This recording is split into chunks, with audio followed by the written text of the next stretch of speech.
Nah, untuk BK sendiri kalau di SMK tuh bakal lebih difokusinnya kemana? Ke kayak pengembangan diri, pengembangan karir, pengenalan diri, atau yang lagi stres, atau yang kecemasan emosional, kecerdasan emosional, atau yang apa namanya?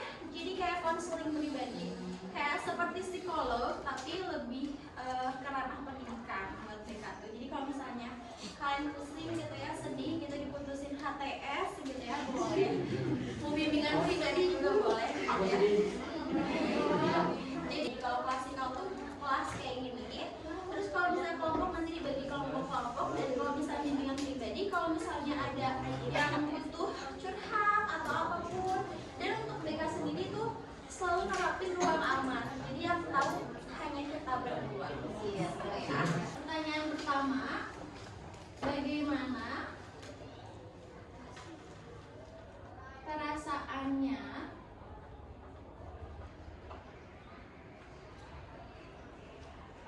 setelah diterima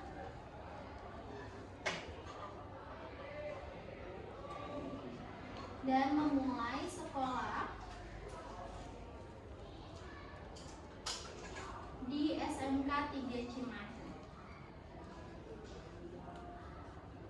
Kedua, apakah SMK 3 merupakan impianmu atau orang lain?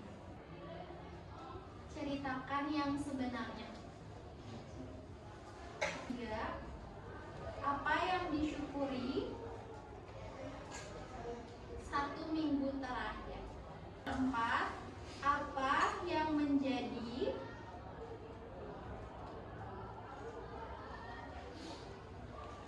tantangan terbesar di SMK 3 Cimahi? 5. Apa yang bisa kamu lakukan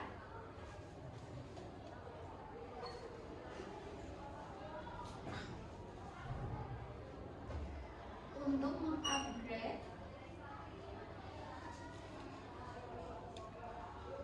diri supaya lebih baik di SMK 3? Yang terakhir, ceritakan apa cita-citamu. Buat jawaban kalian yang udah ditulis itu bakal dikit ya, jadi cuman kita aja yang tahu gitu. Ada tadi aku baca beberapa, ada yang memang sekolah impian, ada yang sebenarnya nggak mau tapi ya gimana lagi, aku maunya ke sini ya. Kalau misalnya buat yang udah terlanjur, dalam psikologi ada fenomena yang namanya sunk cost fallacy. Ada yang pernah dengar nggak? Oke, mungkin semuanya juga pernah ngerasain fenomena sunk cost fallacy.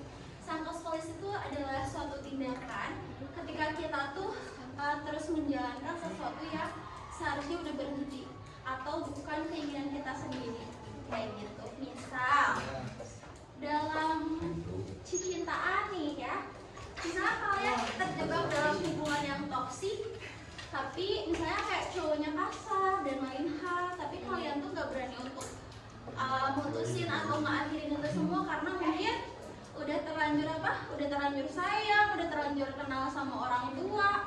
Padahal sebenarnya kalau diterusin pun ujung-ujungnya juga bakal terus kayak gitu. Itu namanya sunk cost fallacy. Atau contoh kecilnya lagi, kalau misalnya kuliah, kalian tuh sebenarnya pengen jurusannya psikologi, tapi ternyata disuruh orang tua matematika, nggak sesuai sama apa yang kalian pengen, tapi kalian bakal terusin karena ya udah mau gimana lagi gitu, dan kalian tidak enjoy sama proses